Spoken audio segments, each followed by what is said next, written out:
এবার Vivo officially বাংলাদেশে আনতে যাচ্ছে তাদের ওয়াই সিরিজের নতুন একটা ফোন ভিভো Y31D এবং Y series basically budget friendly বা বাজেটের মধ্যে বেটার স্পেক্স অফার করে। সেই জায়গা থেকে ভিভোর এই ফোনটা কেমন হতে যাচ্ছে, বিশেষ করে এটার ক্যামেরা ডিসপ্লে পারফরমেন্স কেমন হবে সেটাই বলার ট্রাই করব আজকের ভিডিওতে। শুরুতে বস কন্টেন্টে এইগুলাই থাকবে: একটা টিপিইউ কেস, সিম ejector pin, user manual, charging cable এবং 44 ওয়াটের একটা চার্জিং অ্যাডাপ্টার। তো এটাই হচ্ছে ভিভো Y31D, একদমই সিম্পল মিনিমাল একটা ডিজাইন।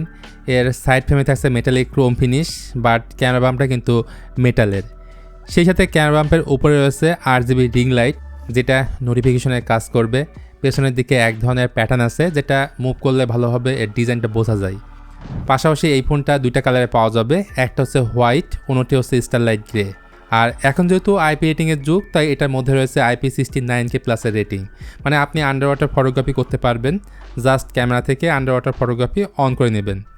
এছাড়া ডিউরেবিলিটির জায়গা থেকে এই ফোনটা যথেষ্ট শক্তপোক্ত, কারণ এই ফোনটা SGS 5 star drop resistance certified. ডিভাইসটির উপর দিকে পেয়ে যাবেন noise cancellation mic, dual speaker এতে নেই। ডান পাশে আছে volume rocker plus power button, অন্য পাশে আছে সিম কার্ড ট্রে, যেখানে শুধুমাত্র দুটো ন্যানো সিম কার্ডই আপনারা লাগাতে পারবেন। আর নিচের দিকে পেয়ে যাবেন প্রাইমারি মাইক, Type-C পোর্ট এবং স্পিকার গ্রিল। এখানে একটা জিনিস হয়তো আপনারা খেয়াল করছেন, 3.5mm হেডফোন জ্যাকটা দেওয়া হয়নি, যেটা বাজেট ওরিয়েন্টেড ম্যাক্সিমাম ফোনে কিন্তু থাকে। অন্যদিকে ফোনটার থিকনেস হলো 8.49mm এবং 219 গ্রামের আশেপাশে হচ্ছে এটার ওজন। কারণ এটার ব্যাটারি থাকছে ভাই বিশাল 7200 mAh এবং বক্সে থাকবে 44 ওয়াটের একটা চার্জার। যতদূর জানতে পারছি এতে রিভার্স চার্জিংয়ের সাপোর্ট থাকবে। যাই হোক, এই ফোনের সামনে আছে 6.75 ইঞ্চির HD+ রেজলিউশনের একটা IPS LCD প্যানেল, যার রেজলিউশন হচ্ছে 1608x720 পিক্সেল। এখানে 120 হার্জের রিফ্রেশ রেট আছে, সাথে আছে 1250 নিটস পিক ব্রাইটনেস এবং লো ব্লু লাইট সার্টিফাইড। এমনিতে সামনে থেকে দেখতে গেলে এই ডিসপ্লেটা বেশ ভালোই লাগছে IPS LCD হওয়া সত্ত্বেও। তবে এই ডিসপ্লেকে কী দিয়ে পরিবেশন করছে সেই তথ্য কিন্তু কোথাও খুঁজে পাওয়া যায়নি। ভিডিও দেখার সময় এই ফোনের সাউন্ড 400% পর্যন্ত বুস্ট করতে পারবেন। সো কমতে জায়গা নেই বললে এটার HD+ প্যানেলটাকে আমার কাছে কমতে লাগছে। ওকে, এবার তাহলে ক্যামেরা।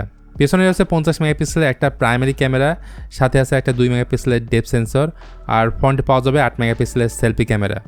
ক্যামেরা নিয়ে আমার এক্সপেকটেশন সত্যি বলতে অনেকটাই কম। এখানে 1080p 30 fps ভিডিও রেকর্ড করা যায় ফোনটার রিয়ার ক্যামেরা দিয়ে। ভিডিও কোয়ালিটি আমারই ভালো হবে না, কারণ EIS প্লাস OIS এই দুইটার কোনোটাই নাই। ভিভো Y31D-তে পরিচয় হিসেবে আছে Qualcomm Snapdragon 6S Gen 2, যেটা মূলত 6nm আর্কিটেকচারে বিল্ড করা একটা 4G চিপসেট। র্যাম এবং রমের টাইপ হিসেবে আছে LPDDR4X এবং UFS 2.2। বাংলাদেশে এটা দুইটা ভেরিয়েন্টে আসবে, 6128 এবং 6256GB।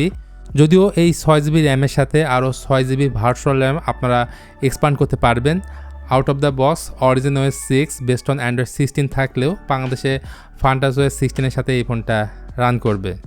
আপাতত এইটুকু জেনে রাখেন, এই স্ন্যাপড্রাগন 6S Gen 2 বাজেট ফোনের জন্য আদর্শ একটা চিপসেট, যেটার আন্তত score nearly around 4 lakh something. তো আপকামিং এই ভিভো Y31D নিয়ে আপনাদের আর কোনো প্রশ্ন থাকলে সেটা অবশ্যই জানাতে পারেন কমেন্টের মাধ্যমে। ভিডিওটি ভালো লাগলে please hit the like button, share করতে পারেন আপনার বন্ধুদের সাথে। আজকে ভিডিওটা এখানে শেষ করছি, সবাই ভালো থাকবেন। দেখা হয়ে যাবে অন্য কোনো টপিকস নিয়ে খুব তাড়াতাড়ি।